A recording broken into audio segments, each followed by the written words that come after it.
Salamat sa Panginoon. Salamat sa Panginoon. Good morning sa ating lahat. Okay, tayo ulit magbasa ng Bible sa aklat ng Pahayag, chapter 4. Okay, pananambahan sa langit. Pananambahan sa langit. Pahayag, chapter 4, verses 1 to 11. Okay, yun. Tapos na tayo sa 7 churches sa Pahayag. Lapit na rin tayong matapos yung aklat ni Juan. Okay? Dito tayo sa Revelation chapter 4. Bible reading, pananambahan sa langit. Okay? Sabi rito, pero bago yun tayo muna mag-pray. Lord, salamat po sa umagang ito, sa buhay at kalakasan na yung pinagalaw sa amin. Salamat po. At ngayon, ibinigyan mo na lang po ng pagkakataon magbasa ng gano'n kasulatan. Hiling po namin na pagnabayan mo po kami sa aming pagbabasa, Panginoon. Buksan mo po ang aming isip at puso sa iyong buhay at banal na salita. Salamat po at ikaw may taas mo parangalan sa araw na ito, Panginoon, sa aming buhay. Sa bawat araw, Panginoon, ay tulad mo kami mabuhay, Panginoon. Nawa, ikaw lang lagi aming parangalan. Salamat po at mga kapatiran namin, i-adya mo po kanilang pangyapak, Panginoon, sa church na ito, kung sama-sama kami magbasa ng banal na kasulatan at magpuri, sumumba, maghandog sa iyo mamaya pagkatapos ng aming gawain ito. Purihin ka, Panginoon. Salamat po sa pangalan ni Jesus. Amen. Palakpakan natin ang Diyos.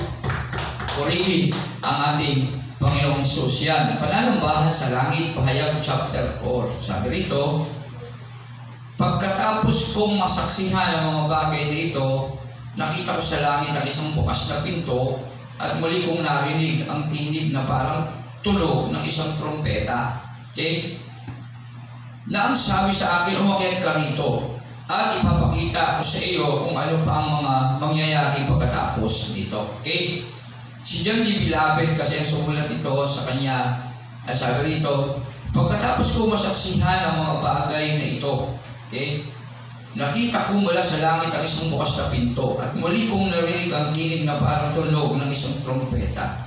Narinig ni John D. Beloved ang tinig na parang isang trompeta na ang sabi sa akin, sabi sa kanya, umakyat ka rito at papakita ko sa iyo kung ano bang mga mangyayari pagkatapos ito. At agad ako napuspos ng kapangyarihan ng Espiritu. At nakita ko sa langit ang isang trono at ang isang nakaupo roon. Yun. Napuspos siya ng banal na Espiritu, ng Espiritu ng Diyos. At nakita niya sa langit, pagkatapos umaga, Brother Louie, ayan. At nakita niya sa langit ang isang trono at ang isang nakaupo roon. May nakita siya sa langit ng isang trono. O yan, nakita ko, Pahayag 4, chapter 4, verse 2. At agad akong napuspos ng kapangyarihan ng Espiritu.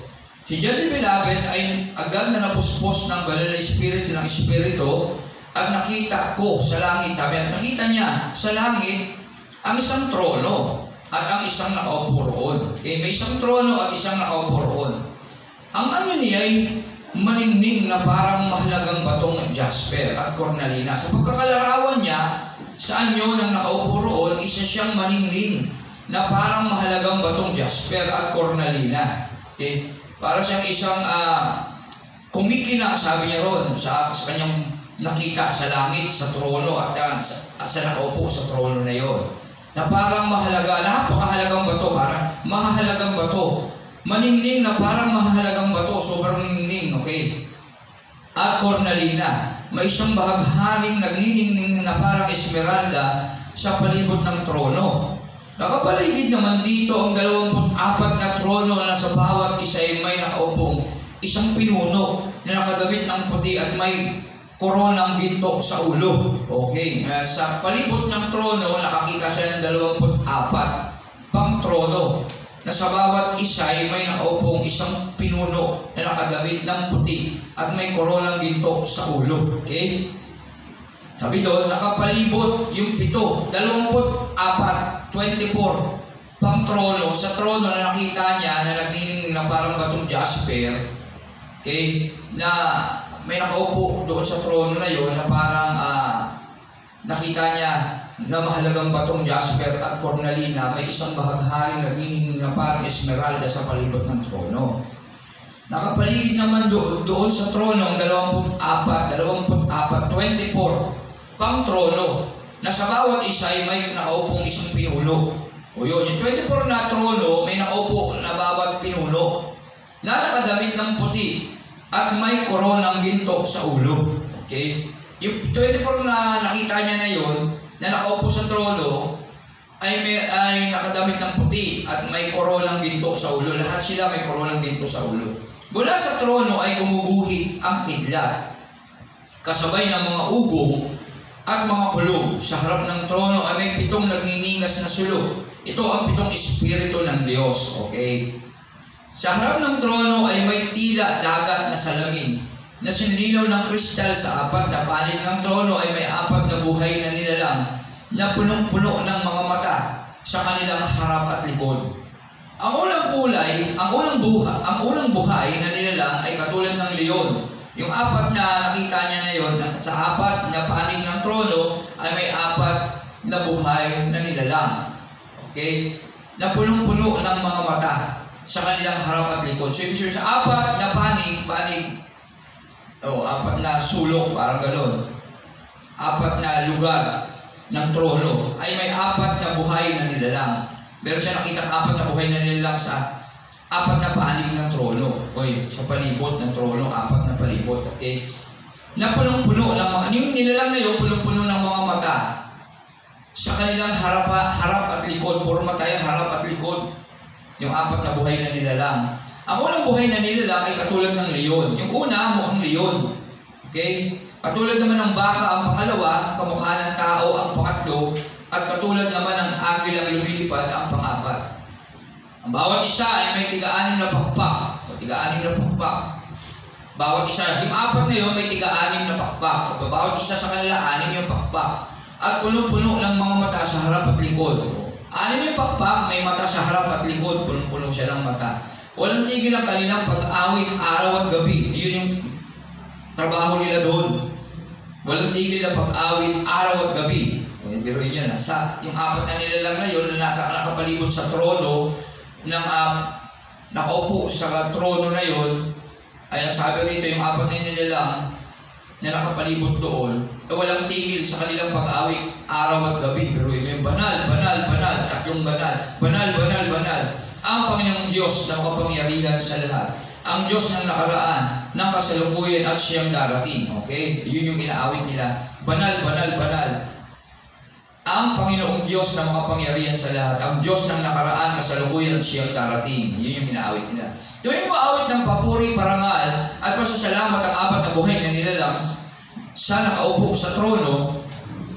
So, ibig sabihin, yung nasa trono, yung Diyos na inaawitan nila ng banal, banal, banal. Okay? Ng 4 na buhay na nilalang na yun. Okay? Buhay na nilalang na nakaupo sa trono na nabubuhay magpakailanman. Okay? Ang 24 na pinuno naman ay nagpapatira pa. O yun, kapag kumakanta sila, kumakanta yung 4 na nilalang, yun na may 6 na pakpak, at may mata sa harap at likod, mukhang agila, mukhang baka, mukhang tao. Ano pa yung itsura ng 4 na nilalang? Sabi dito, mukhang leon. Ang katulad ng isa. Katulad naman ng baka, ang pangalawa, kamukha naman ng tao, pangatlo, at agila yung pang-4. Leon, baka, tao, at agila. Yun yung mga itsura nila.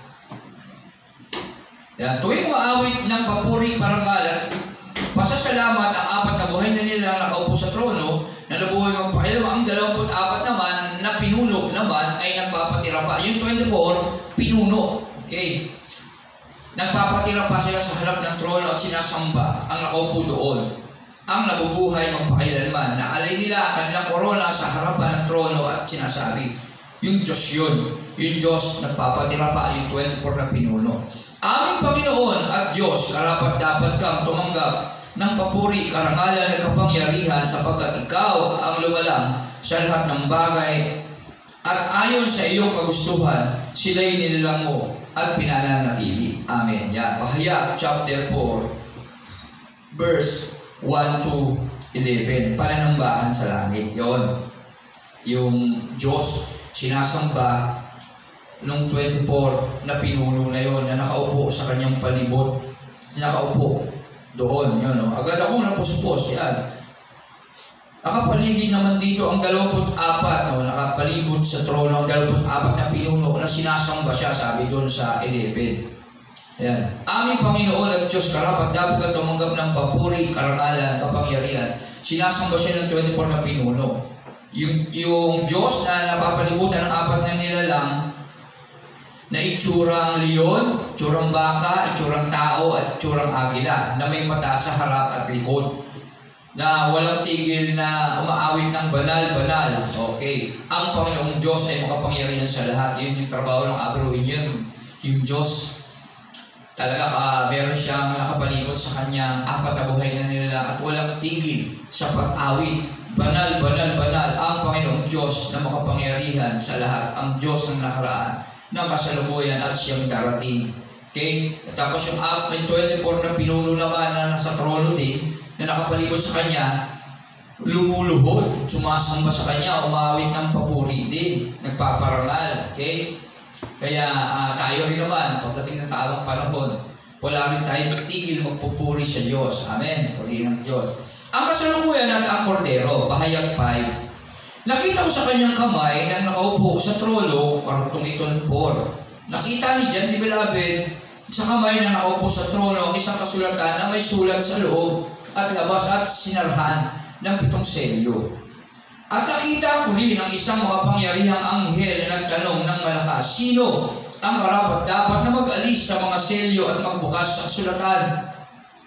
Ngunit wala ni isa man maging sa langit, maging sa lupa o sa ilalim ng lupa na makapagbukas o makatingin sa nilalaman niyon. Okay? May nakita siyang isang, sabi rito, nakita ko sa kanang kamay ng nakaupo sa trono, nakita ni John the Beloved sa Diyos, kasi yung Diyos yun nakaupo sa trono ang isang kasulatan na may sulat sa loob at labas.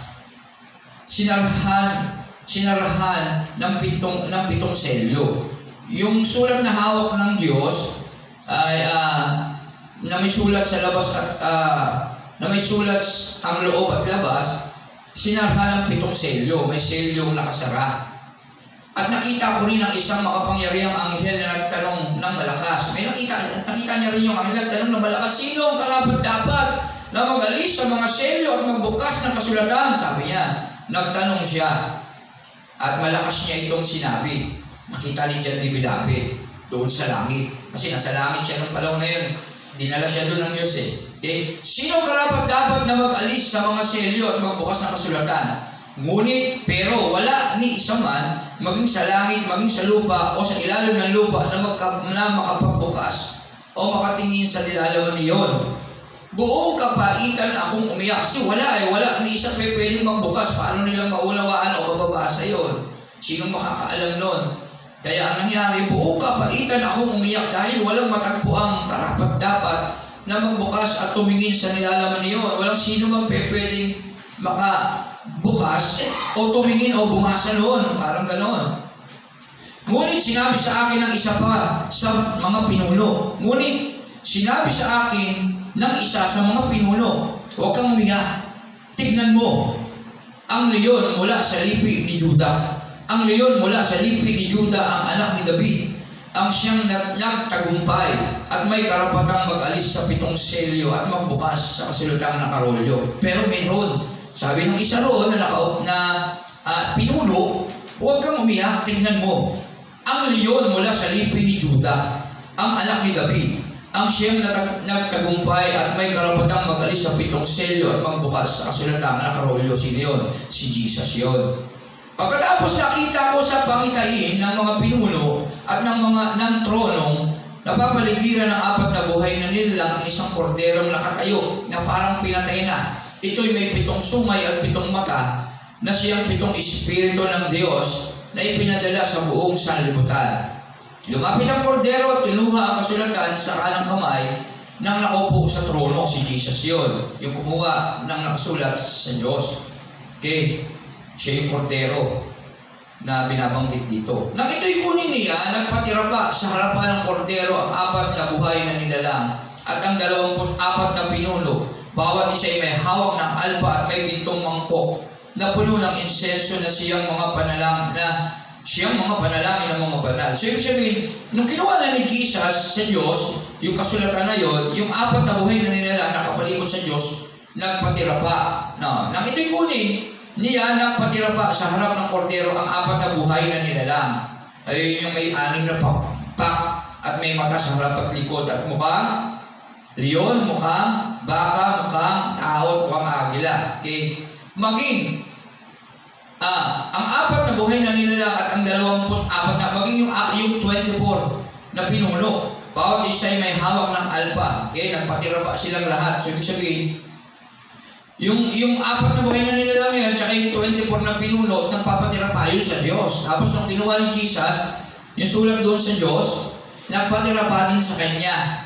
Yung 24 at yung apat na buhay na nilalang. Okay? So, ibig sabihin, sinasamba rin siya doon. Okay? O. Yung Diyos, sinasamba ng mga yon, at pati din si Jesus, sinasamba nun. Naawit nila ang isang bagong awit, ikaw ang karapat-dapat na kumuha sa kasulatan at sumira sa mga selyo niyon, sapagkat pinatay ka at sa pamamagitan ng iyong dugo, tinubos mo ang mga tao para sa Diyos. Mula sa bawat lahi, wika, bayan, bansa, si Jesus yun, binirepay na talaga, siya lang naman ang nakagawa nun.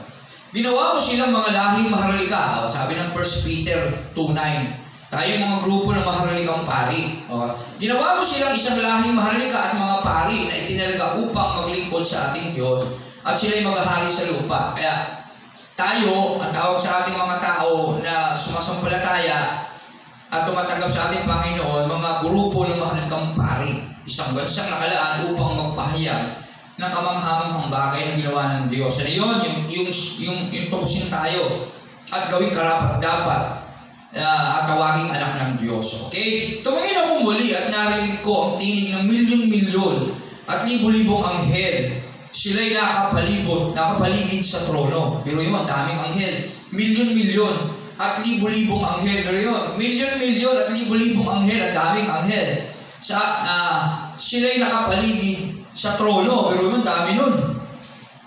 Sa apat na buhay na nilalang at sa mga pinuno. Okay, sa 24 na pinuno, sa apat na buhay na nilalang sa Diyos at kay Jesus na naroon, ang daming anghel nakapalibot sa kanila.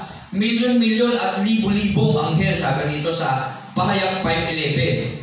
Umaawit sila ng malakas. Ang kordero'y pinatay ay karapat-dapat. Umaawit sila at ang inaawit nila, ang kordero pinatay ay karapat-dapat. Tumanggap ng kapangyarihan, kayamanan, karunungan, kalakasan, parangal, papuri at paggalang. Yun yung inaawit nila. At narinig kong pinaparangalan nila si Jesus, ibig sabihin lang to.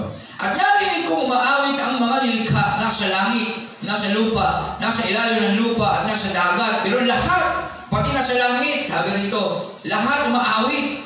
At narinig kong umaawit ang mga nilikha. Marami pa palang nilikha. Nasa langit, nasa lupa, nasa ilalim ng lupa at nasa dagat. Lahat ng naroon, ibinigay sa nakaupo sa trono at sa kordero ang papuri at karangalan, kalwalhatian at kapangyarihan magpakailanman. Yung Diyos na naroon na nakita ni John na napapalibutan ng apat na buhay na nilalang at ng 24 na pinuno, at si Jesus Christ na kumuha ng sulat sa Diyos na sinamba ng apat na nilalang at ng 24 na pinuno, ay pinarangalan din ng milyong-milyon at libo-libong mga anghel. At hindi lang yun, ng lahat ng mga nilikha na nasa langit, na nasa lupa, nasa ilalim ng lupa at nasa dagat, lahat ng mga naroroon, ibinigay sa nakaupo sa trono at sa kordero ang papuri at karangalan, kalwalhatian at kapangyarihan ng pakailanman. Lahat. Tama, sabi ng Pilipos 2, ba yun? Ang lahat ng tuhod ay luluhod at magsasabi, sige brother Nero sa iyong apps dyan, sa cellphone mo, Pilipos 2:9 ba yun? Lahat ng tuhod, sa pangalang Jesus, ang lahat ng tuhod ay luluhod, magsasabing, si Kristo ang Panginoon. At dahil dito, siya'y lubusang itinaas ng Diyos. At ibinigay sa Kanya ang pangalang higit sa lahat ng pangalan. Karugtong 11 ba yun? Sa gayon, sa pangalan ni Jesus ay luluhod at magpupuri ang lahat ng nasa langit, nasa lupa at nasa ilalim ng lupa. Amen. Biruin mo, yung supporting verse niya dito. Verse, ano yun? Verse Pilipos 2:10. 10. Pilipos chapter 2, verse 10.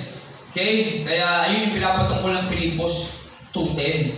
Dahil kay Jesus Christ, na siya'y nagpakumbaba, ibinigay ang pangalan higit sa lahat. Dahil doon, siya'y lubusang itinaas ng Diyos. Kaya siya lang tanging karapat dapat kumuha ng sulat na nakarolyo na yun, na may selyo ng 7. Okay, may 7 selyo. Siya'y karapat dapat. At ang lahat ng tuhod sa langit, sa ilalim ng lupa, ng lahat ng nila ay magpupuri sa Kanya. Luluhod ang mga tuhod. Kaya, sabi rito, at narinig kong maawit ang mga nilikhang nasa langit, nasa lupa, nasa ilalim ng lupa, at nasa dagat, dili mo na, pati mga nilalang sa dagat. Lahat ng mga naroroon, ibinigay sa nakupo sa trono at sa kordero ang papuri. Lahat sila nagpupuri sa Diyos at sa kordero. Sa Diyos at kay Jesus. Lahat ng nilalang. Okay? At sumagot ang 4 na nilalang buhay. Na buhay. Amen. At nagpatira pa ang mga pinuno at nagsisamba. Okay? Pati yung 4 na buhay na nilalang, pati yung 24 na pinuno, nagpatira pa. Pero yung nagpatira pa, alam naman natin, pag nagpapatira pa, ka nakadapa. Okay? Nakadapa ka. Nakaunag ang mga kamay. At paa. Sayad sa lupa. Nagpatira pa ang mga pinuno at nagsisamba. Okay? 6, mahaba ba? 9, mahaba pa.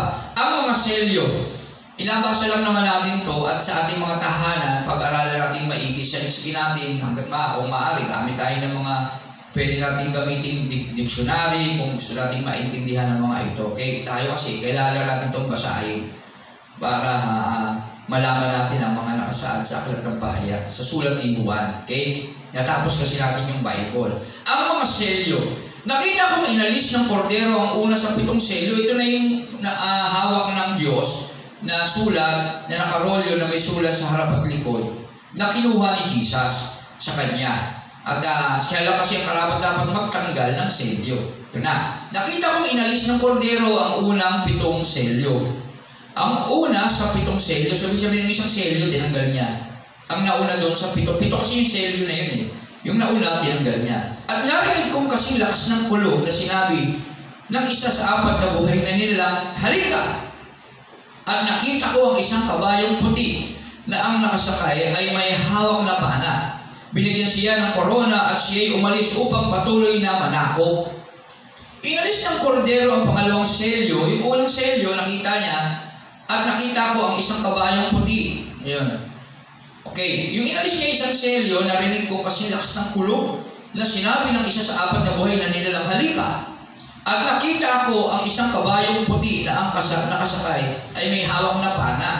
Yung pagkalis ng selyo, nakita niya kabayong puti na ang nakasakay ay may hawak na pana, binigyan siya ng korona. At siya ay umalis upang patuloy na manakop. Inalis ng kordero ang pangalawang selyo at narinig kong sinabi ng pangalawang buhay na nilalang, halika! Pangalawang buhay na nilalang, halika! Ano yung buhay na nilalang dito na itsura? Una, leon. Pangalawa, baka. Pangatlo, tao. Pangatlo, agila. O, yun yung mga tumatawag sa kanya doon. Isa namang kabayong pula. May tumawag palang gano'n. Isa namang kabayong pula. Yung tira, halika! Tapos yung halika, lumabas na. Isa namang kabayong pula. Ang lumitaw na ang nakasakay ay binigyan ng kapangyarihang magpasimula ng digmaan sa lupa. O kaya pala marami tayong digmaan ngayon. Okay? Upang magpatayan ang mga tao, binigyan siya ng isang malaking taba. Okay? Yun yung pangalawa. Yung una, para manakop. Tinawag ng isang sa 4 na buhay na nilang yung isa ng binuksan siya, halika! Manakop. At nakita ko isang kabayong puti sa tuyon, Pahayag 6:2. Nakasakay sa may hawak na pana, binigyan siya ng korona at siya ay umalis upang patuloy na manakop. Sabihin, yung tinawag na yon para manakop. Yung pangalawa naman, na selyo, tinawag ng isa sa 4 na buhay na nilalang na nakaupo na nakapalibot sa trono ng Diyos na ng kordero. Sinabihan yung tinawag niya, halika! At isang kabayong pulang lumitaw na nakasakay sa at binigyan ng kapangyarihan magpasimula ng digmaan. Yung pasimula ng digmaan yung pangalawa. Amen? Tapos inalis ng kordero ang pangatlo. Ito yung pangatlo. At narinig ko sinabi ng pangatlong buhay na nila, halika! Tinawag niya rin, halika! Isang kabayong itim ang nakita ko at may hawak na timbangan ang nakasakay dito. May narinig akong parang isang tinig na mumula sa kinaroroonan ng 4 na buhay na nilalang na nagsabi, isang takal na trigo lamang ang mabibili ng sweldo ng maghapon trabaho at 3 takal na harina lamang ang mabibili ng galoong ding halaga. Ngunit huwag mong pinsalain ang langis ng olibo at ng alak. So, ibig sabihin, limitado yung pagkain, tagutom, parang gano'n. Inalis ng kordero ang pang-4. Pangatlo, nilimitahan yung pagkain. Kaya nasa-shortage sa pagkain. Okay? Nabibili. Konti na lang nabibili. Tapos yung sweldo. Maghapon trabaho. Ang trigo lamang ang isang takal na trigo lamang ang mabibili ng sweldo. So, ibig sabihin, hindi na sapat yung kinikita ng mga tao. Kaya, kahirapan. At 3 takal na harina lamang ang mabibili ng ganoon ding halaga. Ibig sabihin, hindi na sapat sa pangangailangan yung mabibili. Ngunit huwag mong pinsalain ang langis ng olibo at ang alak. Okay? Inalis ng kordero ang pang-4 na selyo, pang-4 na. At kasi 7 yung selyo. Narinig kong sinabi ng pang-4 na buhay na halika! At ang nakita ko naman, isang kabayong may maputlang kulay. Ang pangalan na nakasakay dito ay kamatayan. Ibig sabihin, kamatayan. At kasunod niya ang daigdig ng mga patay, ibinigay sa mga ito ang kapangyarihan sa ika-4 na bahagi ng lupa upang pumatay sa pamamagitan ng digmaan, kagutom, salot, at mababangis na hayop, kamatayan. Ibig sabihin, maraming mamamatay doon sa pang-4 na selyo. Tama ba? Pang-4 na selyo. Inalis ng kordero ang 5 selyo at nakita ko sa ilalim ng dambana ang mga kaluluwa ng mga pinatay dahil sa salita ng Diyos at dahil sa matapat na pagsaksi nila rito. Ubos lakas silang sumisigaw, O Panginoon, makapangyarihan, banal at tapat, huwag na po ninyong patagalin ang paghatol at pagparusa sa mga taong pumatay sa amin. Okay? Binigyan ng puting kasuotan ang bawat isa sa kanila at sinabi sa kanilang magpahinga ng kaunting panahon hanggang sa mabuo ang bilang ng kanilang mga kapatid na kasamahan sa paglilingkod kay Kristo, napapatayin din tulad nila. Okay. Yung pang-5, yung pinatay yung mga lingkod ng Diyos na nagsasakripisyo, yun yung pang-5 selyo. Doon mamamatay yung mga lingkod ng Diyos na sumasamba sa Diyos, na mga naglilingkod sa Diyos. Okay? Ubus na kasi sabi, O Panginoon, yan sa 9. Pahayag 6:9, inalis ng kordero 5 selyo at nakita ko sa ilalim ng dambana ang mga kaluluwa ng mga pinatay dahil sa salita ng Diyos. Ito yung mga martir, yung mga nanindigan sa kanilang pananampalataya hanggang kamatayan sa pagkakilala nila sa Diyos, sa pananampalataya sa Diyos. Dahil dito, matapat na pagsaksi nila rito. Ubos na kasi silang sumisigaw, Panginoon, makapangyarihan, banal at tapat, sabi nila. Sabi ng mga lingkod na ito, ng mga nagpakahirap sa paglilingkod sa Diyos. Huwag na po ninyong patagalin ang paghatol at pagparusa sa mga tao pumatay sa amin. Gusto na nilang pagbayarin yung mga taong gumawa niyo sa kanila. Binigyan ng puting kasuotan ng bawat isa sa kanila at sinabi sa kanila magpahinga ng kaunting pampanahon hanggang sa mabuo ang bilang ng kanilang mga kapatid at kasamahan sa paglilingkod kay Kristo, na papatayin din tulad nila. Hintayin pa ninyo yung mga kasama nyo na naglilingkod kay Kristo na papatayin din kagaya ninyo. Magpahinga muna kayo dyan, sabi doon. At inalis ng kordero ang pang-6 na selyo, lumindol ng malakas. Ang araw ay nangitim na parang damit na panluksa at ang buwan ay naging kasimpula ng dugo. Naglaglagan mula sa langit ang mga bituin parang bubot na bunga ng igos kapag binabayo ng malakas na hangin. Naglaho ang langit na parang kasulatang inirolyo at nawala sa kanilang dating pinalalagyan ng mga bundok at mga pulo. Nagtago sa mga yungig ng bato ang mga hari sa lupa, ang mga gobernador, ang mga pinuno ng hukbo, ang mayayaman, ang makapangyarihan at lahat ng tao, alipin man o malaya. At sinabi nila sa mga bundok at sa mga bato, tabunan ninyo kami para makubli kami sa mukha ng nakaupo sa trono at makaiwas sa puot ng kordero. Parang judgment day na ito. Okay? Kaya yun, ang nangyari sa pang-6, lumindol ng malakas, nagbagsakan. Ayan, nalaglag mula sa langit ang mga bituin, parang bubot na bunga ng igos kapag binabayo ng malalakas na hangin. Biruin mo yun, ha? Naglaho ang langit na parang kasulatang ni Rolyo sa isang naglaho yung langit. At nawala ang kanilang dating kinalalagyan, ang mga bundok at mga pulo. End of days, parang gano'n, okay? Na bumubunaw na. Nagtago sa mga yungib na bato ang mga hari sa lupa, ang mga gobernador, ang mga pinuno ng hukbo, ang mayayaman, makapangyarihan at lahat ng tao, alipin malumalaya, nagtago sila, natakot sila. May yung mga hari, yung mga mayayaman, yung mga makapangyarihan, yung mga dakila sa panahon na yun, pati sila mismo magtatago sa yugib, matatakot. At sinabi sa mga bundok, sa mga bato, tabunan ninyo kami para makubli kami sa mukha ng nakaupo. Hindi nila kayang tignan yung Diyos na nakaupo sa trono. Makiiwas sa buot ng kordero, sapagkat dumating na ang malagim na araw ng pagbubuhos nila ng kanilang puot, at sino ang makakatagal? So, sabihin, ito na yung puot ng Diyos sa mga taong sumalungat sa Kanya, hindi naniniwala sa Kanya. Amen? Magandang umaga, Brother Boyet. Ayun.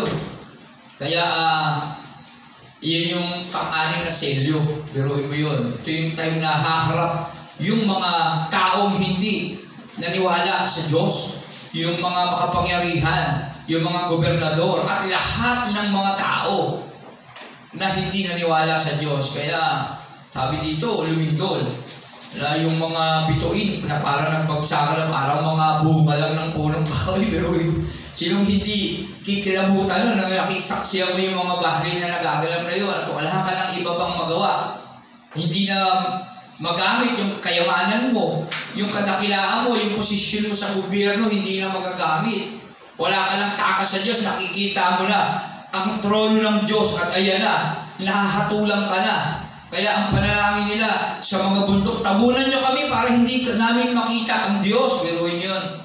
Kaya sabi ng mga Ngaral 12:13-14, hayag man ulihim, mabuti man o masama, lahat ng ito ay pagsusulit natin sa Diyos. Kaya darating ang araw talaga na hayagan natin makikita ang Diyos at haharap tayo sa Kanya. Kaya lang, kung hindi tayo naniniwala sa Kanya, hindi tayo nakadamit ng puti na binabanggit dito sa Revelation chapter 6, kasi nasuot ng puti yung mga lingkod ng Diyos na nagtiis. Kanina sa panglima ba yun? Pang-apat. Panglima, Brother Miro, no? Na kasi darating ang araw, papatayin yung mga lingkod ng Diyos. Halimbawa ako, lingkod ng Diyos. Darating ang araw, papatayin ako. Kasi naninindigan ako kay Jesus. At sisigaw ako sa Diyos, Panginoon, huwag nyo nang patagalin. Parusahan nyo na yung mga pumatay sa amin. Saglit lang, konti pang panahon. Hinihintay pa natin yung iba nyong kasama na papatayin din kagaya nyo, na naninindigan sa pananampalataya sa akin. At pagkatapos doon, tinanggal na yung pang-anim na selyo, yun na. Yun na yung nangyari. Ito na yung takdang panahon. Nahaharap na sa Diyos naman yung mga hindi naniwala sa Kanya. Unang humarap yung mga naniwala yung mga naging saksi sa lahat naging tapat sa Kanya At ang panalangin nila, parusahan nyo na, Panginoon, yung mga tao na hindi naniwala sa inyo. Sabi ni Jesus, sandali na lang, konti pang panahon, di pa kumpleto, konti pang oras, kaya pala hindi pa ginubunaw ng Diyos yung mundo, kasi ibig pa ng Diyos ang lahat ay maligtas. Kaya hanggat hindi pa nangyayari yung mga bagay nito ngayon, mapayapa pa tayo, okay, dapat may pagkakataon pa tayong magsisi, panampalataya sa Diyos. Brother Daniel, pakisara yung pinto natin, diba? Sungaw yung lamig, yan. Magandang mga Nanay Dolor. Magandang mga po. Yan. Okay? Kaya yun, balikan natin yung 5 kanina. Yan o, ito yung 5 Revelation 6. Ang ganda ng 5 Ang sarap basahin niya Yan o. Pang-apat ba yun? Pang-5. Pang-5, ito 9. Revelation chapter 6. Verse 9, kaya kung may Biblia kayo, basahin nyo, sarap basahin ito. Ito yung pagpapagal ng mga nating mga naniniwala kay Jesus. Revelation chapter 6, verse 9. Inalis ng kordero ang panalimang selyo, kasi 7 selyo ito Yung, si Jesus lang ang may karapatang mag-alis ng mga selyo, kasi kanina nalungkot yung si John ni Beloved, naluha siya, walang makapag-alis ng selyo, hindi natin malalaman kung ano yung sabihin. Sabi nung sa 24 na nakaupo sa trono, huwag kang mag-alala, merong mag-aalis niyan, may karapat-dapat, at si Jesus yun. Kaya ito, nasa panglima, inalis niya ito, pakinggan natin. Inalis ng kordero, yung kordero kasi si Jesus, na karapat-dapat. Ang panlimang selyo at nakita ko sa ilalim ng dambana ang mga kaluluwa ng mga pinatay dahil sa salita ng Diyos. Okay? At dahil sa matapat na pagsaksi nila rito. Kasi kung babasahin natin ang kasaysayan, yung kabuuan ng Revelation, darating kasi yung pag-uusig pagdating ng panahon sa mga lingkod ng Diyos, sa mga sumasampalataya sa Diyos, at talagang papatayin sila. Sa ibang mga bahagi ng banal na kasulatan na inaaral natin, talagang nakasulat yun. Papatayin yung mga lingkod ng Diyos pagdating ng panahon. Kaya nga sabi ng Amos, yung tao mauuhaw at magugutom hindi sa pagkain at hindi sa tubig. Sa salita ng Diyos. Kasi mawawala yung mga lingkod ng Diyos eh. Darating ang araw, hahanapin ng mga tao yan eh. Nasaan na si pastor? Nasaan na yung mga Kristiyano? Nasaan na yung mga born again Christian? Pero wala na silang masasaksiyan pagdating ng panahon. Kaya ang nangyari, mauuhaw sila sa salita ng Diyos. Kaya nga yung panahon natin ngayon, nasa mga last days, at kung papansin ninyo, pag magbubukas ka ng FB mo, ano yung mga, pag mahilig kang mag-search ng spiritual, nagpapalo, ano yung mga topic nila ngayon? About? Saan? About rapture. Nakalagay sa banal na kasulatan. Kasi malapit na ito maganap. Yung rapture. Okay? Kukunin kasi yung mga hiniram ng Diyos sa rapture. Okay? Ang maraming paniniwala dyan, mahabang pag-aaral, pero summarize ko lang. Ang rapture kasi sikat na yun sa Facebook. Lalo na kapag kami hilig kang mag-search ng spiritual na mga videos na nakasulat kasi nasa mga last days na tayo. Kasi yung isang pinakamatalinong tao sa buong mundo ngayon, Korean ba yun, Brother Meron? Koreano ba yun? Koreano pa, sir. Yung pinakamatalino, di ba? Koreano. Pinag-aralan niya, napatunayan niya totoo si Jesus, totoo yung banal na kasulatan, at totoo yung mangyayari at malapit ng maganap. Okay? Kaya nasa mga last days na kasi tayo ngayon, natugma sa sinasabi ng banal na kasulatan. Pag sinabi ng last days, hindi pa ito yung katapusan ng mundo, kundi malapit na talaga dumating ang ating Panginoong Jesus. Okay? Yan. Yung rapture, yan, mangyayari yan. At yung rapture, ang purpose niya kunin yung mga hiniram ng Diyos. Ngayon, pag kinuha yung mga hiniram ng Diyos, sino yung magtuturo ng salita ng Diyos? Wala na. Okay? Kaya, yung mga taong nag-iwan sa rapture na yun, may mga bagay na mangyayari rin na hindi nararapat. Tatayo ang Antikristo, magpapakilala na, at may mga pag-aaral ukol doon, na magmamanipula ng mundo. At dahil alam natin na hindi tayo dapat sumama sa kanila, yung mga tao, may mga tao doon na alam nila na hindi sila dapat magpatatak ng Antikristo o ng 666 na tinatawag. Hindi sila magpapatatak at labis ang hirap na kanilang mararanasan. Hindi ka kasi pwedeng bumili. Magtinda kapag wala kang tatak ng 666, hindi ka pwede magtrabaho. Hindi ka pwede bumili ng gamot. Para kung may sakit ka, para kung gutom ka na. Kaya nga kawawa yung mga taong mukhang pera nun. Yung mga mahilig sa biyaya, kawawa. Wala na silang kaligtasan pagdating ng panahon. Kasi yung Antikristo, ibibigay yung luho mo eh. Okay? Libre ka. Sa grocery, basta may tatak ka lang. Libre ka sa ospital. Diba? Sa panahon nga ngayon, online na eh. Diba? May GCash na. Upgraded na. Kasi inahanda na tayo sa paparating na mangyayari na malapit ng maganap. Kaya tayo, huwag tayong mahilig sa mga bagay na kinahumalingan ng mundo kasi gagamitin niya ng Antikristo pagdating ng panahon. Kapag ka nahilig ka sa mga bagay na kinahumalingan ng mundo, sa pera, sa material na bagay, pinagpapalit mo yung Diyos, maaaring maiwan ka pagdating ng rapture at maaaring mahirap, higit na hirap ang nangyayari sa iyo. Kaya napakalaga yung makuha ka na lang. Kaya lang, ang sabi rito kasi, yung mga lingkod lang ng Diyos yun, na nagsakripisyo, nagtiis, at talaga naninindigan. Kaya tayo sa buhay na kung hindi tayo naninindigan sa ating pananampalataya, may posibilidad na hindi tayo makuha sa rapture na tinatawag. Kaya salamat sa Panginoon kasi pinapaalam sa atin ito ni John the Beloved. Itinuturo. Kaya yung banal na kasulatan dapat ito ituro sa lahat, hindi ito sinisikreto. Para malaman ng bawat lingkod ng Diyos, tayo yun, ng bawat anak ng Diyos, ng bawat tao na pinahintulutan ng Diyos na mapakinggan ito. Tayo yun, kasi binigyan tayo ng pahintulot ng Diyos pakinggan at basahin, pag-aralan ito. Mapalad tayo. Kaya alalahanin natin yan na dapat maging matapat tayo sa Diyos, kahit anong hirap, pagsubok na ating naranasan, huwag tayong bibitaw sa ating pananampalataya. Huwag natin pagpalit sa mga bagay na kaunting biyaya. Okay? Kasi mahirap pag hindi ka na rapture pagdating ng panahon. Mag-search kayo sa Facebook, maraming pag-aaral tungkol dyan. Okay? Kasi wala tayong panahon para pag-aralan yan sa susunod na mga panahon na lang. Okay? 9. Inalis ng kordero ang panlimang selyo. Nakita ko sa ilalim ng dambana ang mga kaluluwa ng mga pinatay sa salita ng Diyos. Ito yung mga tao pinatay. At dahil sa matapat na pagsaksi nila rito, ubos lakas silang sumigaw sa Panginoong makapangyarihan. Banal na tapat, sabi niya gano'n, ng mga lingkod ng Diyos na pinatay. Dahil sa kanilang matapat na pagsaksi sa ating Panginoong Hesus, sumisigaw sila, banal at tapat, huwag na po ninyong patagalin ang paghatol. So, sabihin, hatulan nyo na. At paparusa sa mga taong pumatay sa amin, sa mga taong makasalanan, yung mga masasama na sumalungat sa Diyos. Yung mga masasama, ibig sabihin yung mga hindi naniniwala sa Diyos. Yung mga ayaw magpasakop sa Diyos.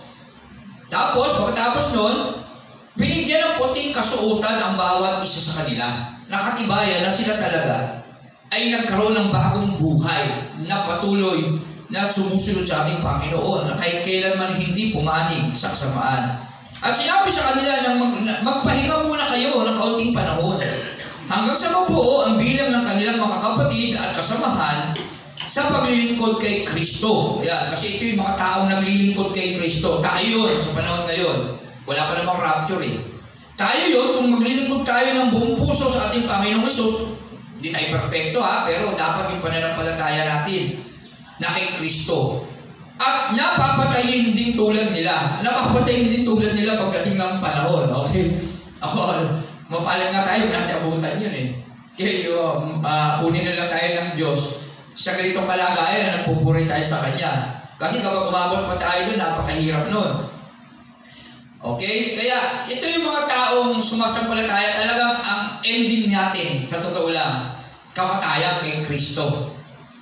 Pero, sa ating kamatayan kay Kristo, bibigyan tayo ng puting damit. Yung sabihin, bibigyan tayo ng pagkakataong makasama siya sa kanyang buhay na walang gala. Yun yung pinakagantimpala natin. Okay? Tapos ito na yung pang-anim. At inalis ng kordero ang pang-anim na selyo. Lumindol ng malakas. Yung lima, nung panglimang selyo tinanggal, pinatay yung mga lingkod ng Diyos. Okay? Pinatay. Yun na yun. Kinuha na yung mga lingkod ng Diyos. Okay? Tapos pang-anim na selyo, inalis ng kordero ang pang-anim na selyo, lumindol ng malakas. Yung kinuha yung mga lingkod ng Diyos na tira, yung mga alanganin at yung mga masasama. Amen? At ito na yung nangyari nung inalis na. Siguro, kumpleto na yung kukulangan ng mga lingkod ng Diyos na dapat patayin. Kaya tinanggal na yung pang-anim na selyo. Ito na nangyari nung pagkatapos kapunin lahat ng lingkod ng Diyos. At inalis ng kordero, pero doon sa panglima, take note lang, ito yung kinuha, yung mga taong naglilingkod kay Kristo. Binigyan sila ng puting kasuotan, yan o, nakita, inalis ng kordero ang panlimang selyo at nakita ko sa ilalim at sa dambana ang mga kaluluwa ng mga pinatay dahil sa salita ng Diyos. At dahil sa matapat na pagsaksi nila rito. Okay, ito yung mga matapat na pagsaksi sa ating Panginoong Hesus, yung sa panglimang selyo. Tapos yung pang-anim, tinanggal niya yung pang-anim, ito na, natira na ron yung mga hindi tapat sa Diyos. At yung mga hindi naniniwala sa Diyos. Kasi may tapat, may hindi tapat eh. Okay, meron namang naniniwala, meron din namang hindi naniniwala. Okay, kaya tayo sa buhay natin, kung ano tayo ron, tayo ba tapat o hindi tapat?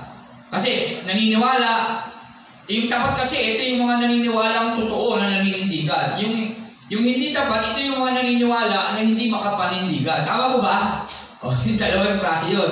Tapos yung meron namang totoong naniniwala, meron din hindi talaga naniniwala. O may naniniwala ng konti, meron duda, di ba ganun tayo minsan, naniniwala, pero parang posible, di ba? Parang gano'n. O meron talaga, hindi totoo yan, kalokohan, mayroon mga ganun tao. Tama mo ba? Yun yung mga natira. Yung mga naniniwala ng konti lang, hindi naging tapat. At yung mga totoong hindi naniniwala, sila yung makakasaksi noon. At nagsabi rito, mga makapangyarihan pa yun. Mga yayaman, mga gobernador, mga pinuno. Biruin mo yun mga tao. May mga tao, kasama rin yung mga tao. Sumusunod din sa kanila. Kasi may mga tuta yan, yung mga makapangyarihan, yung mga utusan yan eh. Tama?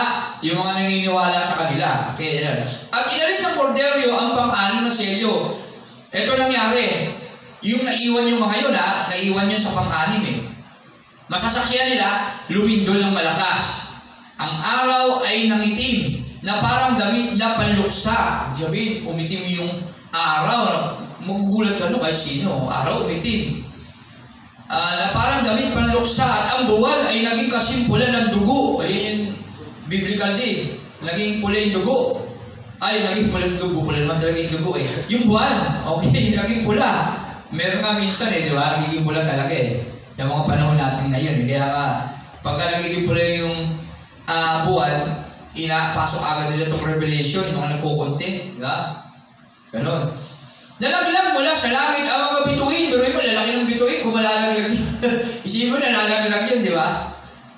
Ang revelation, ito ay maaring literal, maaring spiritual. Okay, dalawa yan. Kaya, bigyan tayo ng knowledge ng Diyos pag inaaral natin ito. Okay? Parang mga bubot na bunga ng igos kapag binabayo ng malalakas na hangin. Baruhin mo yan. Iisipin niyo ang isang puno ng mangga na lang. Kapag humahangin, di ba naglalaglagan yung mga bunga niya? Kahit hilaw pa nalalaglag kapag malakas ang hangin, gano'n ang nangyayari sa mundo. O yun ito, nangyayari, nasasaksiyan ng mga taong naiwan yun. Okay? Ayan. Nalaglag mula sa langit ang mga bituin para mga bubot na bunga ng igos. Igos. O bunga ng bubot ng igos. Hindi nga mangga, igos. Okay? Kapag binabayo ng malalakas na hangin, mas magaang pa sa mangga yung igos. Ibig sabihin, mabilis malaglag yun. Naglaho ang langit na parang kasulatang biruin mo, ganun lang kasimple naglaho yung langit. Okay, langit. Ilan ba yung langit? Diba? Apat. Dapat sa banal na kasulatan. Himpapawid. Outer space. Ano pa? Paradise. Eternal. Pero yung langit na sinasabi ko, ito yung langit na gugunawin ng Diyos. Okay? Naglaho ang langit na parang kasulatang inirolyo na wala. Na parang kasulatang inirolyo at nawala sa kanilang dating kalagayan ang mga bundok at mga pulo. Pero yung mga bundok at pulo, nawala na sa kanyang kinalalagyan. Naglaho na. At nangyari yun, nagtago sa mga yungib na bato ang mga hari sa lupa at yung mga hari, mga pinuno.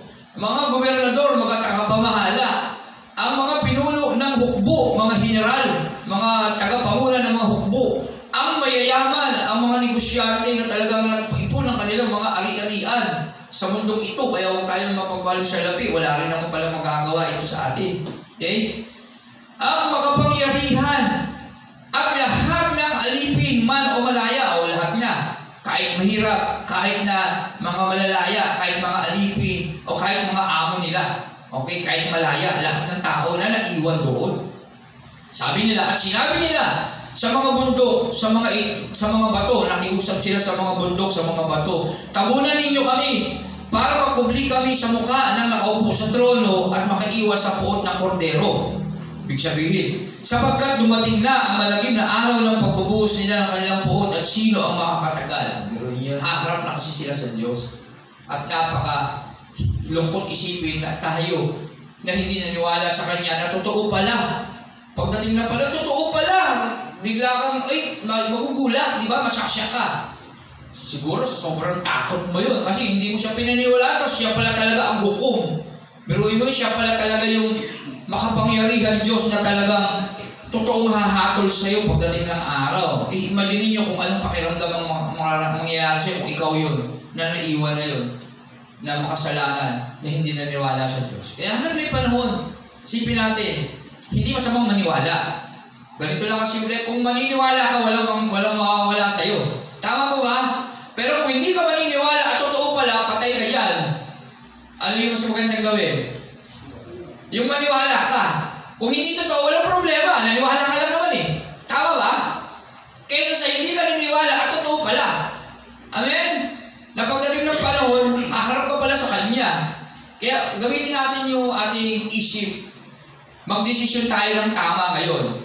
Mas maganda yung maniwala ka sa buhay natin ngayon na totoong may Diyos, totoong si Jesus Christ, na dapat tayong makipag-isa sa Kanya, dapat tayong manindigan sa ating pananampalataya sa Kanya. Kasi kung hindi naman totoo, walang mangyayari eh. Tama ba? Wala mawawala sa atin eh. Ay, hindi pala totoo. Okay lang, wala naman nawawala sa atin. Eh kung totoo at hindi natin pinaniwalaan, hindi tayo sumunod, yun ang problema doon. Haharap kasi tayo sa Kanya at hindi na tayo makakapagtago. Sabi rito, kahit mga bundok, tabunan, hindi ka na makakaiwas kasi haharap ka na talaga sa Kanya. Okay? Napurihan ng Panginoon. Ngayon, binibigyan tayo ng pagkakataon ng Diyos. Kaya salamat sa aklat ng pahayag, nalalaman natin yung magaganap. Bagaman ito ay napakalalim pag-aralan. Maraming ito, may mga ibig sabihin ito eh. Wala lang tayong panahon para pag-aralan kasi aabot ito ng napakahabang oras. May mga ibig sabihin niya, pero gayon pa man, sa pagbabasa pa lang naman natin ito, malalaman na natin eh. Tama po ba? Kahit hindi eksaktong yun talaga, pero inaalinagan niya na tayo na dapat tayo maging maingat sa lahat ng pagkakataon. Hanggang may panahon tayo buhay, panindigan natin ating Panginoong Hesus. Huwag tayong magpadala sa mga maliliit na bagay lang para ipagpalit yung ating pananampalataya. Malungkot isipin. Maraming mga Kristiyano, pinagpapalit nila yung ang ating Panginoong Hesus sa kanilang mga layaw sa buhay. Sa mga bagay na laman na pagdating ng araw, ikapapahamak nila. Amen? Wag. Mag-desisyon tayo ng tama. At tinutulungan tayo ni John the Beloved base sa kanyang aklat ng pahayag na ito na ibigay ng Diyos sa kanya para sabihin sa atin na dapat tayong maging aware sa ating mga desisyon ngayon. Kaya nasa sa atin pa rin ang desisyon kung paniniwalaan mo o hindi. Pero kagaya na lang sinasabi ng Diyos sa atin, lahat ng kanyang salita ay mangyayari. Kaya nga pag binasa mo yung unang bahagi ng Revelation, pahayag chapter 1, sabi nito, ito ang pahayag na ibinigay ng Diyos kay Jesus at sa pamamagitan ng anghel na kanyang isinugo. Kanya namang inihayag kay Juan na alipin niya. Ang layunin ng pahayag na ito ay ipabatid sa mga alipin ng Diyos ang mga bagay na malapit ng maganap. Ito kasi malapit ng maganap. At naganap na nga yung iba rito sa totoo lang eh. Kaya ang sabi rito sa pahayag 1:3, mapalad ang bumabasa ng aklat na ito, ang mga nakikinig sa propesya ito at tumutupad sa nasusulat dito sapagkat malapit na itong maganap. Okay? Kaya napakapalad natin kung paniniwalaan natin ang mga kapahayagan ni John the Beloved na malapit ng maganap sa ating mundo, sa ating buhay. Okay? Tandaan natin, ulitin ko lang. Kapag pinaniwalaan natin si Jesus, at totoo pala, purihin ng Diyos. At kung hindi naman totoo at naniwala tayo, walang mawawala sa atin. Walang mawawala sa atin doon. Wala, naniwala ka lang naman eh. Pero pag hindi ka naniwala, at totoo pala, anong mawawala sa'yo? Yung buhay mo. Mapapahama kasi sa impyerno. Amen? Kaya mag-iwais tayo ng pamimili. Ang bait ng Diyos eh, no? Binibigyan niya tayo ng desisyon na dapat natin i-desisyon eh. Tama? Kasi pinapakita niya yung lahat na mangyayari. Ngayon, ikaw, kung maniniwala ka, at kung hindi rin lang naman totoo to, wala naman masamang mangyayari sa'yo. Kaya na, kapag hindi ka naniwala at totoo pala, ay yung problema mo. Kung ikaw ngayon ay nasa katinoong pag-isip, anong desisyon ang i-desisyon mo? Ano ka na maniniwala na lang ako? Kasi wala namang mawawala sa'yo kung hindi totoo eh. Tama mo ba? Kesa hindi ka maniwala, na totoo pala, pagdating ng panahon, magugulat ka. At hindi ka na makakaiwas sa buot ng Diyos. Ang sabi ng Revelation 21:8, pahayag 21:8, pahayag, hindi natin mabuksan, iinit kasi hindi natin magagamit mamaya eh. Kaya hindi mo na natin binubuksan eh. Pero pahayag 21:8, pakibasa na lang, Brother Aaron, mag-mic ka. Pahayag 21:8.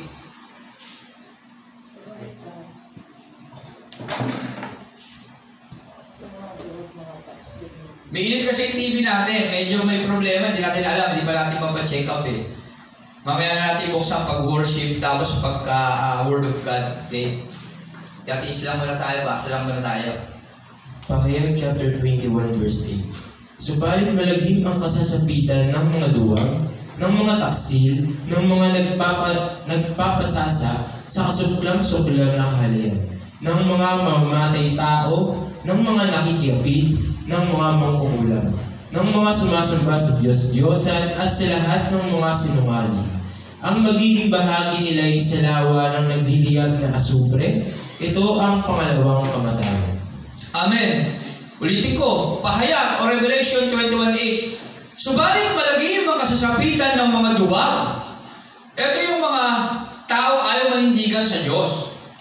Ayan, yung mga nahihiya, ipangaral si Jesus Christ. Ayoko kasi baka walang maniwala sa akin eh. Ito yung mga duwag na tinatawag. Ito yung mga takot magutom. Ito yung mga pag-Sunday, inuuna yung mga trabaho. Ay, ito yung totoo. Kasi bakit ka ba hindi nag-church pag-Sunday? Ayaw paglingkuran yung Diyos. Kasi po, takot nagugutom pamilya ko eh. Wala kami makakain, wala ka ba tiwala sa Diyos? Eh, makapangyarihan ng Diyos. Sabi ng Jeremiah 33, kung mananalangin ka, diringin ka niya. Ayaw mo bang manalangin sa Kanya para malaman mo yung kapangyarihan? Imposible po kasi eh. Kasi gutom na kami ngayon eh. Imposible magkaroon ako ngayon eh. Hindi mo ba kaya magtiis para sa Diyos mo? Eh, may anak po ako eh. Di ba yung tawag doon duwag, kaduwagan. At sabi rito, malagim ang masasapitin mo kapag ganun ka. Kaya ka nakalulungkot isipin, ang dami naman ng SM pag Sunday. Yung sabungan, ang dami naman pag Sunday. May Kristo kasi doon eh. Andun din si Kristo eh. Yung Kristo na sabungan. Sabi rito, malagim ang kasasapitan ng duwag. Ng mga taksil, yung mga taksil naman, ito yung, alam yung katotohanan, pero bumabalimbing. Di ba? Pumupunta ko sa mga ibang katotohanan pang inaalok ng mundong ito. May grocery yung isang Diyos, punta ka na doon. Ay, pastor, pasensya na po, hindi ako nagsinungaling ka, hindi po ako nakadalo sa church. Kasi po busy, yung pala, pumila sa mga relief goods sa ibang relihiyon na magtutulak sa kanya gumawa ng mali. Ang tanong, kung paglabas mo ng bahay at patungo ka doon, nasagasaan ka, ano kaya ending mo? Impyerno ka, sa totoo lang. Ayun lang ang katotohanan. Kaya, pila ka, ang daming tao, inaimatay ka, naumpog ka, nabagok, patay ka. Isipin niyo yun. Lalo na ka matatanda. Nalulungkot ako nakita ka na matatanda, pipila ng mga ganon. Hinihingal lang ka, pipila pa doon eh. Tapos dahil lang sa kakaunting pagkain na kanilang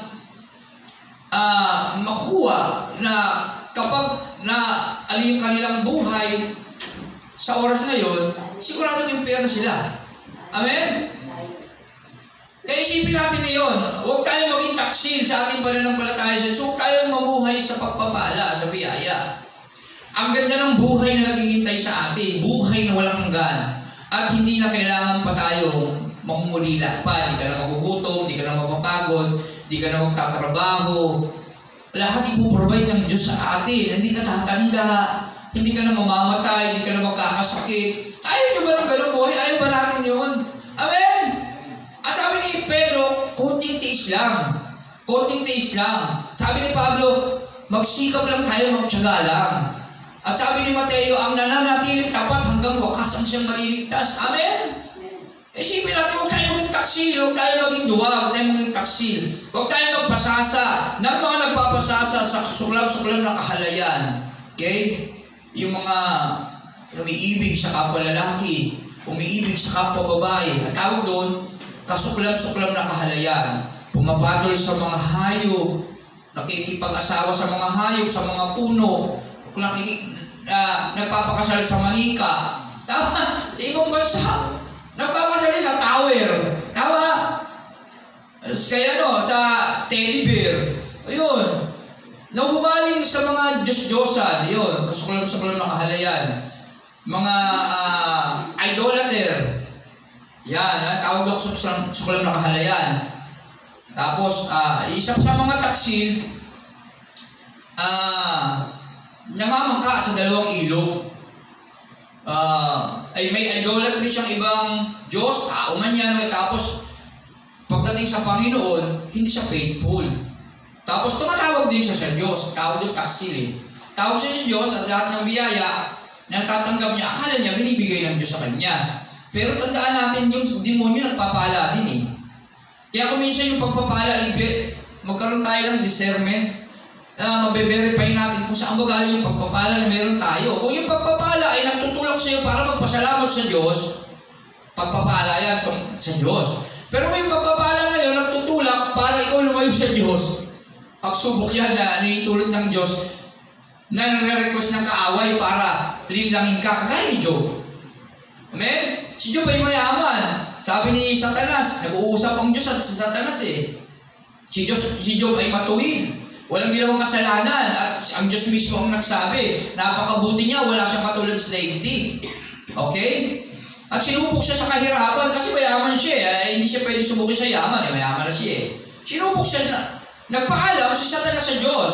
Alisin natin yung kapangyarihan, yung kayamanan yan eh. Kaya lang matapat sa iyo yan eh. Alisin natin yan. Kaya kinuha niya yung kayamanan. Sige, sabi ng Diyos, sige. Gawin mo. O kung yan ang gusto mo, para matest yung faith ni Job, sige, gawin mo. Huwag mo na siyang papatayin. Kasi alam ng Diyos na si Job talaga ay mabuting tao. Kinikwento niya nga kay Satanas, pinagmamalaki, pinagkakatiwalaan niya si Job eh. Amen? At sa patotoo nga na si Job ay matuwid, yung tatlo pa niyang kaibigan ng muntik ng parusahan ng Diyos eh. Bakit? Kasi ang tingin ng mga kaibigan ni Job sa kanya, makasalanan siya. Na hindi naman. Kasi ng Old Testament, ang tingin ng mga tao, kapag ikaw ay naghihirap, ikaw ay may sakit, makasalanan ka. Ayun ang isip ng tao. May aklat ng Job dyan, Sister Nora. Aklat ng Job, yung panimula, basahin mo, mag-mic ka. Yung paniniwala ng mga tao sa Old Testament. Yung paniniwala ng aklat ng Job. Ikaw nila, Brother Nero, para medyo mabilis na pagbabasa. Yung panimula ng aklat ng Job, pag binasa mo yun, yung paniniwala ng tao ng Old Testament. Ito na, sa mama mo. Para mabilis. Sabi mo lang ng malakas at mabilis. Kaya, naparusahan, muntik na maparusahan, yung tatlong kaibigan ni Job. Ang purpose lang nun, dumalaw lang kay Job, ha? Kaya lang, nung dinalaw nila si Job, nakita nilang may sakit, nahihirapan, walang kayamanan, inisip nila na makasalanan si Job. Hindi nga. Wala nga siyang ginawang mali. Sige, baril. Panimula. Ang aklat ni Job ay kasaysayan ng isang mabubuting tao na dumanas ng katakot-takot na hirap. Namatay lahat ng kanyang anak, naubos ang kanyang kayamanan at nagkaroon pa siya ng nakakadirig sakit sa balat. Sa pamamagitan ng 3 ulit na pakikipag-usap, ipinakita ng may akda sa paraang parang balagtasan kung paano nagpaliwanag si Job at ang kanyang mga kaibigan tungkol sa mga sitwasyong ito. Ipinaliwanag ng mga kaibigan ni Job ang kanyang paghihirap ayon sa kanilang kinagisnang paniniwala na ang laging ginagantimpalaan ng Diyos ay ang mabuti at pinaparusahan ang masama. Stop! Yan. Yun yung kanilang paniniwala ng panahon. Yung 3 kaibigan ni Job, yun yung paniniwala kasi yun yung paniniwala nila ng panahon. Ulitin mo, Brother Aaron, yung 3 na yun. Ipinaliwanag ng mga kaibigan ni Job ang kanyang paghihirap ayon sa kanilang kinagisnang paniniwala na ang laging ginagantimpalaan ng Diyos ay ang mabuti at pinaparusahan ang masama. Wala na, tapos na. O yun. Yun yung paniniwala nila ng kaibigan ni Job. Na ginagantimpalaan yung mabuti. Totoo naman kasi naging mayaman si Job. At pinaparusahan yung masama. Yun yung paniniwala nila noon. Kaso, hindi nga yun Sa paniniwala, sinabi pa rin na talagang napakabuting tao ni Job. Ulitin mo yung umpisa. Ang aklat ni Job ay kasaysayan ng isang mabuting tao na dumanas ng katakot-takot na hirap. Stop. Sino si Job? Mabuting tao na dumanas ng katakot-takot na hirap. Ngayon, paano mo sasabihin masama siya kung mabuti siyang taong sinasabi doon? Na dumanas lang na matinding hirap. Okay? Kaya, ang paniniwala ng 3 kaibigan, nung panahon kasi ng Old Testament, paniniwala, pag naghihirap ka, may sakit ka, may ginawa kang masama na hindi lapat sa buhay ni Job na pinapatungkulan. Kasi mismo ang Diyos ang nagsabing matuwid si Job, mabuti. Okay? Kaya sa kaduluduluhan ng aklat ng Job, muntik pang maparusahan yung tatlo kasi iniisip nila yung kanilang paniniwala lang, pananaw sa kanilang buhay na talagang pinarusahan si Job dahil sa kanyang kasalanan na wala naman talagang siyang ginawang mali. Kung hindi, yun ay hinintulot ng Diyos at ang tanging Diyos na hindi kayang aruin ang kaisipan mismo ni Job kung bakit siya nagkakaganon. Kasi si Job naman, pilit niyang kinukuha yung kanyang katuwiran, yung kanyang pagiging matuwid sa harapan ng Diyos. Kasi wala naman talaga siyang ginawang mali. Kaya lang, hindi niya kayang aruin ang isip ng Diyos kasi hindi niya alam yung mga nangyayari espiritual. Kaya nung nangusap ang Diyos sa pamamagitan ng bagyo, kapag binasa mo siya, I think mga Job 48 yun, nandun sa Job 40 pataas, yung pangusap ng Diyos sa kanya sa pamamagitan ng bagyo, naintindihan niya yung kapangyarihan ng Diyos na hindi niya kayang aruin. Job, nakapunta ka na ba sa imbakan ko ng niebe? Bakit mo ako questionin? Kaya sa buhay natin, hindi natin dapat questionin ng Diyos kung ano yung mga nangyayari sa buhay natin at ano yung magaganap sa buhay natin. Tanging siya lang ang nakakaalam noon. Ang tanging bagay na dapat natin gawin ay katulad ni Job na manatili sumasampalataya sa Kanya.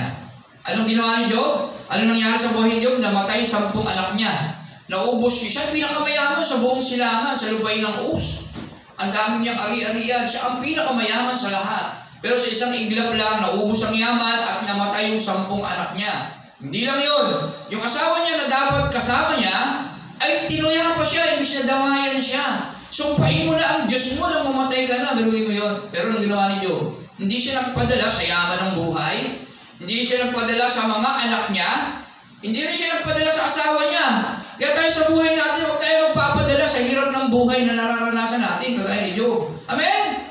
At huwag din tayo magpapadala sa mga anak natin, nagiging dahilan ng paglayo natin sa Diyos. Bagkus, dali natin yung mga anak natin para sa Diyos. Amen? At huwag tayo magpapadala sa mga asawa natin na magiging idolatry natin, girlfriend natin, inililigawan natin, o mga kaibigan natin, o magulang natin, Matthew 10:37. Pag mahal mo ng labis, nanay mo, tatay mo, anak mo, o lahat ng nakapalibot sa iyo, hindi ka karapat-dapat sa Diyos. Amen? Kaya ginawang example, gawin natin example si Job sa buhay natin. Kung paano siya naging matapat at matuwid, mabuti sa paningin ng Diyos. Okay? Ang Diyos kasi ang magdideklarang matuwid sa buhay natin eh. At yun yung bagay na hindi maunawaan ni Job. Ang Diyos dapat ang magdideklarang matuwid sa buhay natin, yun ay sa pamamagitan ng ating pananampalataya sa Kanya. Kasi ang tanging kasalanan lang ni Job, yung kuni-question niya yung Diyos eh.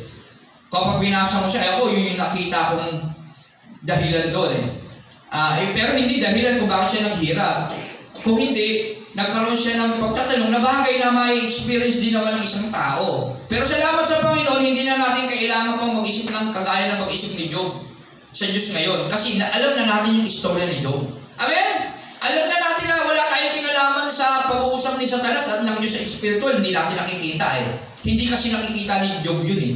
Na nag-uusap pala sila at hinihintulot pala yun ng Diyos sa pamamagitan ni Satanas na humihiling sa Diyos na gamitin na siya'y pahirapan na para itest yung kanyang pananampalataya. Amen? At salamat naman dahil si Job ay naging matibay. Kaya lang hindi niya maunawaan kasi yung kaunawaan nila nung panahon ng Old Testament, kapag nahihirapan, may pagkakasala ka nagawa. Kaya yung iniisip din ni Job, hindi ako dapat maghihirap kasi wala naman akong ginawang masama.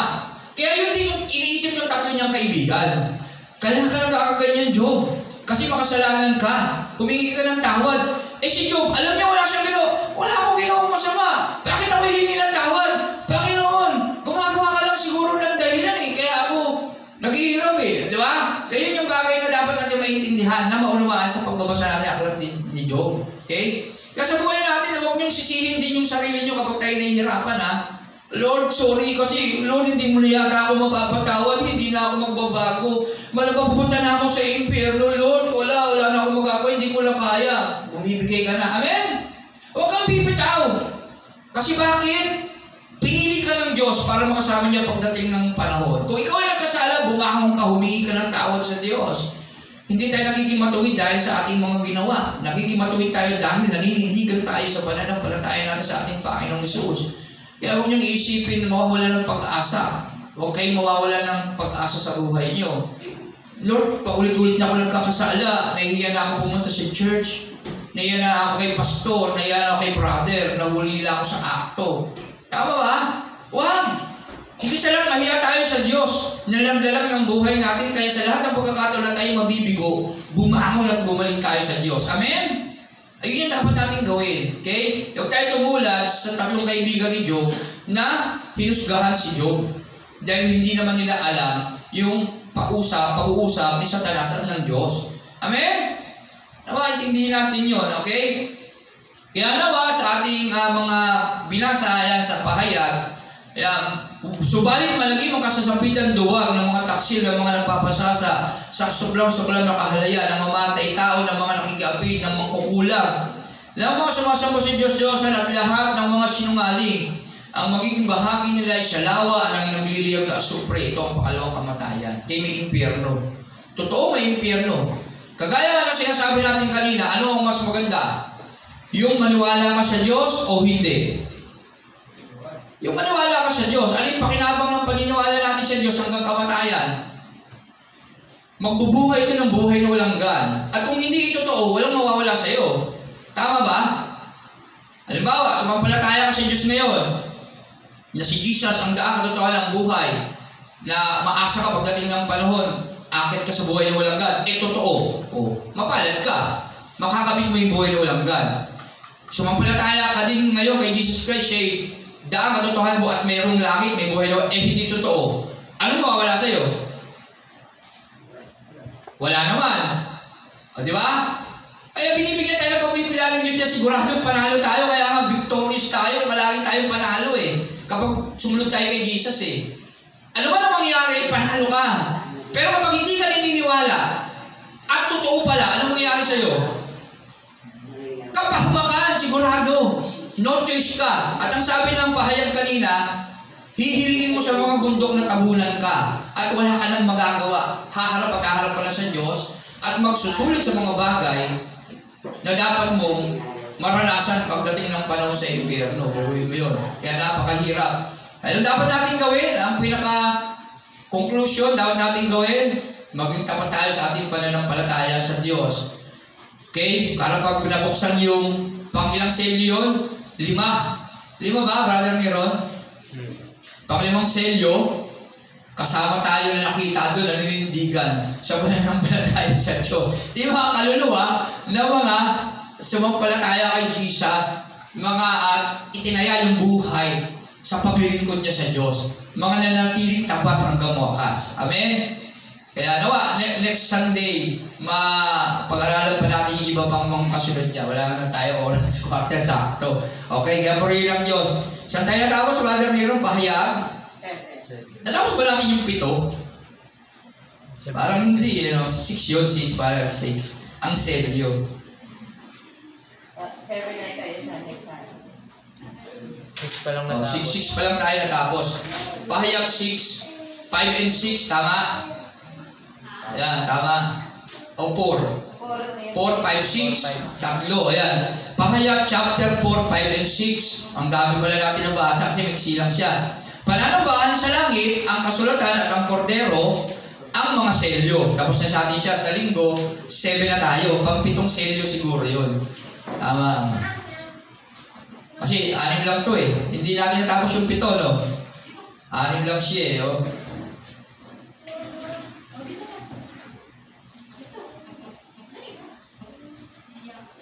pang-6 lang itong natapos natin. Yung pang-7 wala pa. Okay, next Sunday na lang siya. Kaya yun, salamat sa Panginoon. Dahil oras na, tayo manalangin para maka-move forward tayo sa ating pangalawang gawain. Lord, salamat po. Sa umagang ito, sa iyong mga salita na aming nabasa, sa iyong banal na kasulatan, sa aklat ng pahayag, buhat kay Apostol Juan, Panginoon, na ginamit mo para ipaalam sa amin yung mga bagay na mangyayari, Panginoon. At sinabi mo, mapalad kami dahil kami ay bumabasa nito, Panginoon. At lalo na, kung kami ay sasampalataya sa iyo, na pagdating ng araw, makakamit, Panginoon, ang tagumpay na magsusuot ng mga puting damit kagaya ng mga martir na inihayag mo sa pahayag chapter 6. Salamat, Panginoon, purihin ka, mangyari nawa ang iyong kalooban sa amin at gagabayan mo kami sa aming pagpupuri. Ikaw ang mamula sa amin na lahat ng aming mga awitin, parangal sa iyo'y umabot hanggang sa katais-taasan mo, Panginoon, purihin ka. Ikaw ang maluwalhati, walibad na wala ng iba. Sa ilalim binabalik ng lahat ng parangal at papuri sa pangalan ni Jesus. Amen. Palakpakan natin ang Diyos. At tayo ay magsiyang na at magsimula na sa pagpupuri sa Diyos. Amen. Sige na, wala tayong meron.